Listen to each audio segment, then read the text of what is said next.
Makanya kalau ada orang masuk Islam mu'alaf ngaji nggak pakai guru, dia hanya modal internet, dia cari Al-Quran digital, enter. Habis itu dia coba-coba baca, dia akan baca alama, karena tulisannya alif baris atas, lam baris atas, mim baris atas, karena tidak berguru. Tapi ketika dia berguru, dia akan dengar bacaan yang benar. Alif lam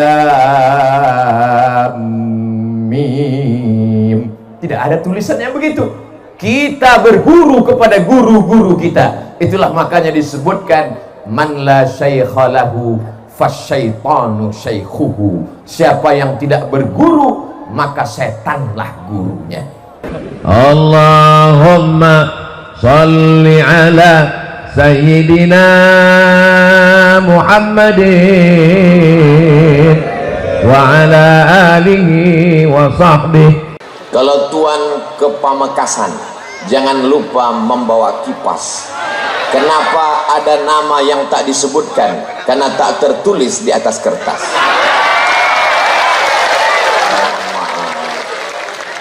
Sahabat saya, guru kita Al-Mukarram Kiai Haji Dr. Ahmad Fauzi Tijani, pimpinan Pondok Pesantren Al-Amin Prenduan, yang menyertai saya selama beberapa hari ini sampai pulang hari Senin. Tapi yang pulang saya beliau tidak ikut. Kemudian pula guru kita semua Al-Mukarram Syekh Kiai Ali Karrar hafizahullah. Semua yang tak disebutkan, muslimin muslimat, mukminin mukminat, hadirin hadirat yang belum kawin dan belum sunat, semuanya dimuliakan Allah Subhanahu wa ta'ala. Abdul Somad datang ceramah tausiah ke Pondok Pesantren Banyu Anyar. Salah. Abdul Somad datang ke Pesantren Banyu Anyar ingin mengambil barokah. 227 tahun. Berapa kali ganti KTP? Bagaimana kemuliaan mereka. Suatu ketika Imam Ahmad bin Hanbal datang ke Masjid Nabawi, lalu tangannya mengusap mimbar Rasulullah sallallahu alaihi wasallam. Setelah dia usap mimbar Rasulullah, dia letakkan ke mulutnya, dia cium. Summa qabbalahu, dia cium tapak tangannya. Kenapa? Karena beliau ingin mendapatkan atharus salihin, bekas-bekas orang-orang soleh. Di sana ada bekas tapak kaki Rasulullah sallallahu alaihi wasallam. Setelah beliau meninggal, datang bekas tapak kaki Sayyidina Abu Bakar Siddiq. Setelah itu datang bekas tapak kaki Sayyidina Umar ibn al-Khattab. Setelah itu datang bekas tapak kaki Sayyidina Utsman ibn Affan. Setelah itu datang bekas tapak kaki Sayyidina Ali bin Abi Thalib. Setelah itu datang bekas tapak kaki Sayyidina Hasan ibni Ali radhiyallahu anhu. Setelah itu datang bekas tapak kaki siapa saja orang-orang soleh. Padahal ketika itu Imam Ahmad bin Hanbal meninggal tahun 241. Hari ini Abdul Somad datang setelah pesantren Banyu Anyar berdiri 275 tahun. Walaupun kita tidak bertemu dengan mereka di dunia, insya Allah kita akan bersama di surga Jannatul Firdaus. Saya paling takut ceramah kalau di hadapan kiai. Ini rasanya sekarang ini seperti peserta dacil, dai cilik menjelang malam Lailatul Qadar. Jadi nanti kalau ada, kenapa Ustaz selama tausiah itu ngelihatnya ke depan, ke kanan, ke kiri, nggak ada ngelihat ke belakang? Tahun bahannya hilang. Berani sekali Ustaz Somad tausiah di depan para alim ulama. Tadi waktu Ustaz duduk baca apa? Kirim Al-Fatihah. Untuk Maulana Kiai Isbat Al-Fatihah. Untuk Maulana Kiai Abdul Hamid sudah kirim Al-Fatihah. Untuk Kiai Baydawi sudah kirim Al-Fatihah. Supaya apa? Supaya melimpahlah madat dan barokahnya untuk kita semua insya Allah. Ada seorang ulama ahli hadis yang memiliki majlis di Masjidil Haram, namanya Sayyid Alawi bin Abbas Al-Hasani. Kenapa disebut Al-Hasani? Karena dia keturunan Sayyidina Al-Hasan, anak Sayyidatuna Fatimah, anak Sayyidina Maulana wa Syafi'ina wa Dhukhrina wa Qurrati A'yunina Muhammad sallallahu alaihi wasallam. Sayyid Abbas sedang mengajar, lalu kemudian dia lihat ada orang tua yang sedang tawaf. Lalu dia bertanya kepada salah seorang muridnya, dia tanya kepada Kiai Baydawi, itu siapa? Orang tua itu adalah Sayyidil Walid, ayah saya. Ini orang salah satu daripada wali-wali Allah subhanahu wa ta'ala. La ya'riful wali illal wali. Tidak ada yang kenal wali kecuali wali. Jadi kalau ada yang mengatakan Abdul Somad itu wali, berarti dia wali murid atau wali kelas. Jadi sudah jelas kalau ada yang mengatakan Abdul Somad berani petantang petenteng ceramah di depan alim ulama, dia hanya ingin mengambil barokah kemuliaan. Tapi Ustadz membelakangi mereka. Kok berani Ustadz? Coba putar lagi videonya, mundur ke belakang. Sebelum maju tadi kan berbisik dulu ke Kiai. Kiai ke depan, kata Kiai silakan. Tapi Kiai yang lain, saya sudah angkat tangan 10 jari, 11 dengan kepala. Saat mereka semuanya mengangguk, berarti let's go. Kita tidak perlu ngaji pada kiai, kita tidak perlu ngaji sama ulama. Cukup kembali kepada Al-Quran dan baca hadis Nabi. Berpeganglah kepada dua saja, Quran dan hadis. Oh gitu, iya. Lalu kamu belajar baca Quran sama siapa? Sama guru. Itu kan ulama. Guru saya boleh, guru kamu nggak boleh. Kebetulan kami di Sumatera, cara belajar baca Qur'annya, alif di A, alif di bawah I, alif depan U, A, I, U. Sahabat saya di Pulau Jawa, alif fathah A, alif kasroh I, alif dhammah U, A, I, U. Di Madura gimana cara bacanya? Nabi tidak mengatur cara membacanya. Terserah pakai ijtihad apa. Dulu pakai qaidah Baghdadiyah. Lalu kemudian muncul metode namanya Iqra. Muncul lagi metode namanya Qiraati. Muncul lagi metode namanya, orang dari Batam namanya Pak Hatta, dia buat metode Hattaiyah. Kalau Abdul Somad buat metode Somadiyah. Ini adalah ijtihad untuk memberikan kemudahan-kemudahan. Lalu kalau dikatakan siapa yang membaca Quran dengan metode yang tidak diajarkan Nabi, maka dia sudah melakukan perbuatan bid'ah. Terbantahkan dengan ucapan Sayyidina Umar ibn Khattab saat melihat orang sholat tarawih dengan imam yang bagus, dengan jamaah yang ramai, dibuat 20 rakaat ditambah 3 witir. Apa kata beliau? Ni'matil bid'atu hadhihi. Inilah sebaik-baik bid'ah, karena belum ada dilaksanakan di zaman Rasul, tapi perbuatan ini baik selama sesuai dengan Quran dan sunnah Rasulullah sallallahu alaihi wasallam. Al-adab fawqal ilmi. Ada yang lebih tinggi daripada ilmu, yaitu adab. Kalau ada orang mengatakan saya berilmu, saya banyak hafal ayat, saya banyak hafal hadis, kamu kalah dengan dia yang tak pernah salah. Siapa dia? www.google.com. Saya paling cerdas, semua kelipatan, kali-kali, bagi-bagi, tambah-tambah, saya hafal. Maka sesungguhnya kalkulator jauh lebih cerdas. Kalau ada orang mengatakan amalnya banyak, 1000 tahun beramal, naik langit pertama. 1000 tahun beramal, naik langit kedua. 1000 tahun beramal, naik langit ketiga. 1000 tahun beramal, naik langit keempat, kelima, keenam, ketujuh, sampai akhirnya dia sejajar dengan para malaikat. Ketika itu apa kata Allah? Wa idh qulna lil malaikati isjudu li Adam. Wahai seluruh malaikat, bersujudlah kamu kepada Adam. Fasajadu, semuanya bersujud illa iblis. Saat itu bangkit egonya. Yang diperintahkan bersujud malaikat, sedangkan iblis bukan malaikat. Lalu dia siapa? Buka surat Al-Kahfi. Kana minal jinni. Dia berasal dari kalangan jin. Fafasaqa an amri rabbih. Dia melawan perintah Allah Subhanahu wa taala. Yang diperintahkan bersujud malaikat. Kenapa bisa ada satu yang aneh, yang asing, yang bukan malaikat? Karena prestasi ibadahnya luar biasa sehingga dia sejajar dengan malaikat, tapi dia bukan malaikat. Jadi kalau ada orang bangga dengan ibadahnya tapi kurang adab dan taatnya, berarti dia bukan kata saya.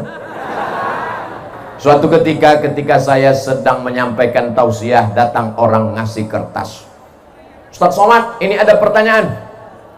Apa pertanyaannya? Yang ngasih pertanyaan pakai cincin emas. Kita tahu bahwa cincin emas hukumnya haram. Pas ditanya, kenapa kamu ke masjid pakai cincin emas? Saya mengikut perintah Al-Quran. Masih termenung. Ayat yang mana ini? Dia bacakan ayat. Ya ayyuhalladzina amanu. Hai orang-orang beriman. Khudhu zinatakum inda kulli masjid. Kalau kamu mau ke masjid, pakailah perhiasan-perhiasan. Ini perhiasannya. Gara-gara kembali ke Al-Quran tanpa melalui pemahaman ulama. Padahal asbabun nuzul ayat itu adalah ketika mereka dulu zaman jahiliyah melaksanakan tawaf di Masjidil Haram, bunyi kalimatnya Oryanun Talik, mohon maaf. Oryan, mohon maaf, tidak layak di depan kiai, telanjang, tidak pakai pakaian. Sebagaimana lahir tidak membawa dosa dan pakaian, maka tawaf pun tidak pakai pakaian. Turun ayat, ya ayyuhalladzina amanu, hai orang yang beriman, khudhu zinatakum, pakailah pakaian inda kulli masjid, ketika kamu mau masuk ke Masjidil Haram melaksanakan tawaf. Di mana kami bisa lihat penjelasan itu? Dalam kitab-kitab tafsir. Di antaranya tafsir Imam Abu Ja'far Ibnu Jarir At-Tabari pada abad ketiga. Berarti kitab ini umurnya 1100 tahun yang lalu. Masuk ke kategori kitab kuning. Maka dia kitab kuning walaupun warnanya putih. Jadi kalau ada orang yang mengatakan kita tidak perlu kitab kuning, kita cukup dengan Al-Quran, kalimatul haq urida bihal batil. Kalimatnya benar, kita kembali ke Quran, tapi maknanya batil. Kenapa? Orang akan baca Quran sendiri, terjemahkan sendiri, pahami sendiri, nyasar sendiri. Kamu kalau nyasar aja sendiri, jangan bawa-bawa orang lain. Betul? Tema yang diberikan adalah bagaimana membumikan kitab kuning. Kitab kuning itu apa Pak Ustadz? Ya kitab yang warnanya kuning. Akhirnya ini anak pergi ke Mesir. Sampai di Mesir pergi ke toko-toko buku di dekat Masjid Al-Azhar, di dekat Masjid Kepala Sayyidina Al-Husain. Sampai di sana dia lihat ternyata kitabnya putih semua. Ternyata dicetak di Darul Fikri Beirut, kertasnya berwarna putih. Makna kitab kuning menurut istilah para alim ulama, guru-guru kita adalah disebut orang Arab dengan kutubut turas, kitab-kitab klasik yang ditulis ratusan bahkan ribuan tahun yang lalu.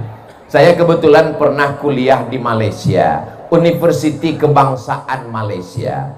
Lalu kemudian karena kita orang Indonesia wajib mengambil satu mata kuliah bahasa Melayu. Padahal saya orang Melayu, bukan Melayu yang lari itu.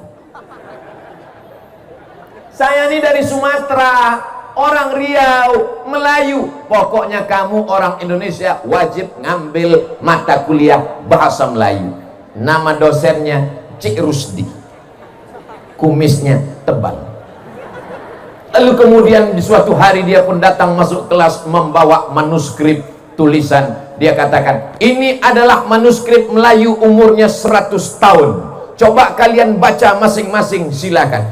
Begitu kami baca, nggak paham. Padahal bahasanya bahasa Melayu, umurnya baru 100 tahun. Tapi hari ini anak-anak pesantren Banyuanyar membaca kitab Sahih Al-Bukhari ditulis oleh Imam Muhammad bin Ismail bin Ibrahim bin Al-Mughirah bin Bardisbah Al-Bukhari dari Uzbekistan, meninggal pada tahun 256 Hijrah. Umur kitab itu sekarang 1200 tahun. Semua santri faham. Kitab kuning yang mengaku orang Melayu, bahasa Indonesia, tapi ternyata tidak paham, padahal umur manuskrip baru 100 tahun. Kenapa kita bisa paham Sahih Al-Bukhari? Karena bahasa Arab tidak mengalami perubahan. Itulah dia bahasa Al-Quran. Al-Quran yang dibaca Nabi Muhammad SAW didengarkan oleh makmum, makmumnya membaca didengarkan oleh sahabat, sahabat membaca didengarkan tabi'in, tabi'in membaca didengar tabi'in sampai ke guru kita. Makanya kalau ada orang masuk Islam mu'alaf, ngaji nggak pakai guru, dia hanya modal internet, dia cari Al-Quran digital, enter, habis itu dia coba-coba baca, dia akan baca alama, karena tulisannya alif baris atas, lam baris atas, mim baris atas, karena tidak berguru. Tapi ketika dia berguru, dia akan dengar bacaan yang benar, alif lam mim. Tidak ada tulisannya begitu. Kita berguru kepada guru-guru kita. Itulah makanya disebutkan man la syaikha lahu fasyaitanu syaikhuhu. Siapa yang tidak berguru, maka setanlah gurunya. Masya Allah, tabarakallah. Mudah-mudahan kita dijauhkan dari sifat iblis. La yadkhulul jannah, tak masuk surga, man kana fi qalbihi, siapa yang dalam hatinya mithqala habbatin min khardalin min kibrin, ada sombong sebesar biji sawi. Sebetulnya yang Ustaz bicarakan ini siapa? Saya. Di atas pentas, di atas karpet hijau, ada lagi karpet abu-abu lengkap dengan bunga-bunganya, dikawal dengan pasukan khusus anti santet. Maka kalau kita tidak rendahkan diri kita di hadapan Allah, kita akan merasa lebih tinggi, lebih hebat, lebih mulia. Apalagi protokol menyebutkan semuanya, al-mukarram, profesor, doktor, syekh, hampir masuk tawon ke hidung saking besarnya loh, mengembang. Tinggal satu titel yang belum, almarhum. Pada saatnya semua akan tinggal, yang kekal abadi hanyalah harimau mati meninggalkan belang, gajah mati meninggalkan gading, manusia mati meninggalkan hutang. Manusia akan mati meninggalkan nama, apakah nama baik atau nama buruk. Kamu pernah ketemu Ustaz Somad? Pernah. Di mana kamu melihat dia? Di TikTok. Sombong sekali gayanya. Itu videonya dipotong, beb. Kamu pernah ketemu Ustaz Somad? Pernah. Di mana kamu lihat? Di Instagram, tapi cuma 1 menit, ngomongnya kasar. Itu orang nggak punya paket 2 giga. Kalau dia orang dari pesantren Banyu-Anyar, dia akan tonton dari awal sampai akhir. Judul videonya, mencari barokah di pesantren 227 tahun. Enaknya anak SMP sekarang datang, kamu di mana? Pesantren. Kampungan. Anak pesantrennya sabar, dia nanya dengan lembut, kamu di mana? Sekolah umum. Belajar agama sekali sebulan. Pelajaran intinya apa? Fisika, kimia, biologi, matematika, bahasa Inggris. Wow, amazing. Kamu di pesantren pelajarannya apa?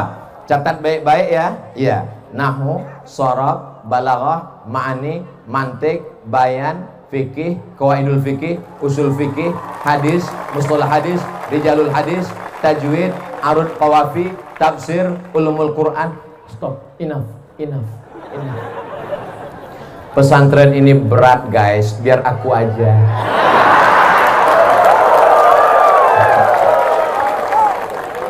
Banyak orang salah sangka Anaknya nggak lulus SMP negeri, nggak lulus SMP plus, nggak lulus SMP swasta karena mahal. Ya udahlah, masuk pesantren aja.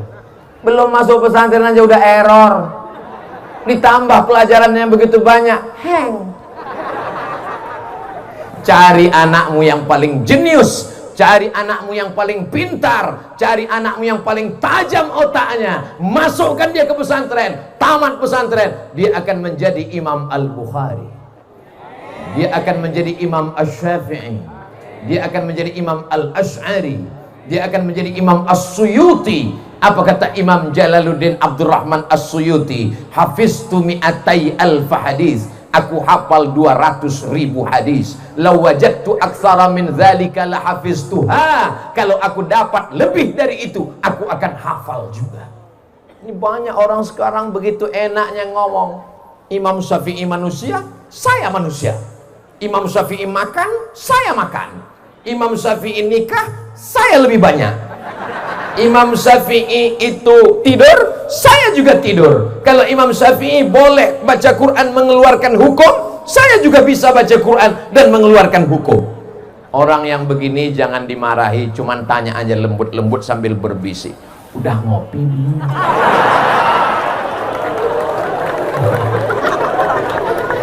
Imam Syafi'i kalau dia pulang dari masjid ke rumah, dia ambil kapas, dia sumbat telinganya. Sampai ke rumah orang nanya, kenapa disumbat? Karena kalau aku buka, semua yang aku dengar dari rumah sampai ke masjid, aku hafal. Oh, saya nggak percaya Pak Ustadz, kalimat Ustadz terlalu mengada-ada. Mana ada manusia yang secerdas itu? Cari aja di YouTube, www.youtube.com. Buat di situ tes IQ tertinggi internasional. Akan dites manusia tercerdas di dunia di zaman sekarang. AAA, QQ, 7BB, QQ, CC, CC, K. Bisa dia ulang kembali. Orang yang seperti itulah yang cerdas, yang membaca Al-Quran, yang menghafal hadis Rasulullah Sallallahu Alaihi Wasallam. Jangan karena tidak bisa lalu dikatakan tidak ada. Tapi bukan berarti karena anak kita tidak secerdas itu lalu besok rame-rame narik anaknya dari pesantren. Anak-anakku yang sudah berada di pesantren, belajar kitab kuning, banggalah menjadi anak pesantren. Bangga apa tidak bangga?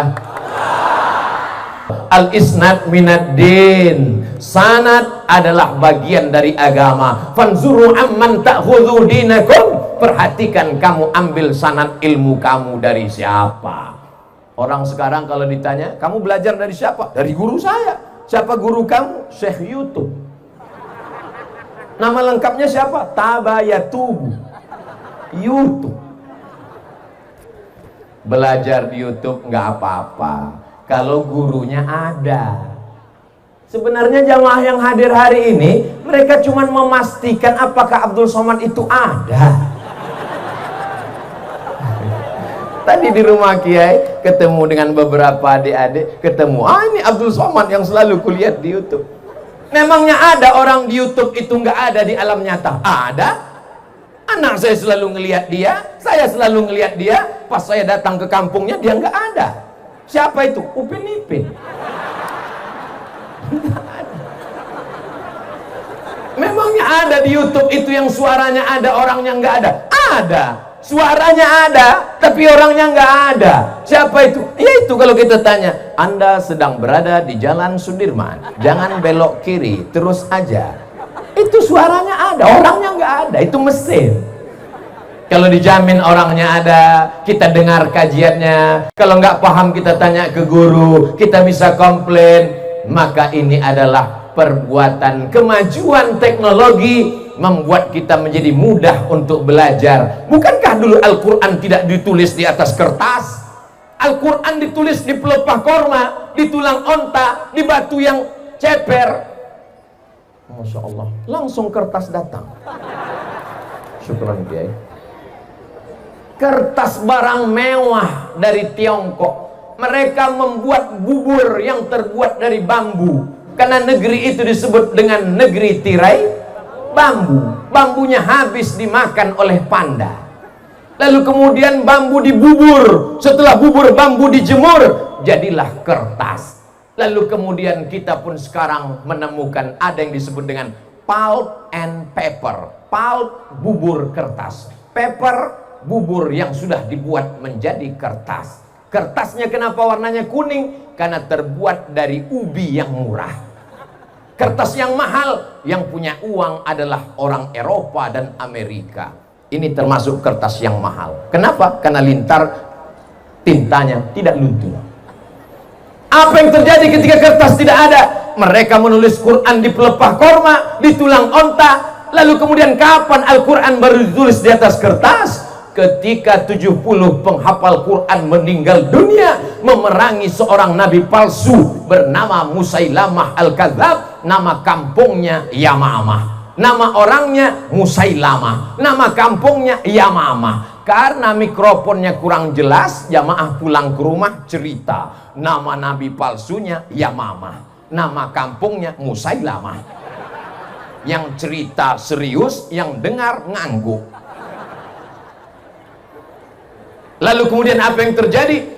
Ketika itu Sayyidina Umar Ibn Khattab mengatakan, wahai khalifata Rasulillah, ini 70 penghafal Quran sudah meninggal dunia. Aku khawatir kalau penghafal Quran ini meninggal, Quran akan hilang. Kalau begitu kita mesti membukukan Al-Quran. Apa kata Abu Bakar Siddiq? Aku takut membukukan Al-Quran karena Nabi tidak pernah melakukannya, Nabi tidak pernah memerintahkannya. Sampai Allah melembutkan hati Abu Bakar Siddiq, akhirnya dia setuju karena khawatir Quran akan hilang. Maka disusunlah tim penulisan Al-Quran yang diketuai oleh Sayyidina Zaid bin Thabit sebagai sekretaris, Ubay bin Ka'ab salah seorang imam pada masa sholat tarawih yang dibuat oleh Umar Ibn Khattab. Anak-anak muda yang gagah perkasa.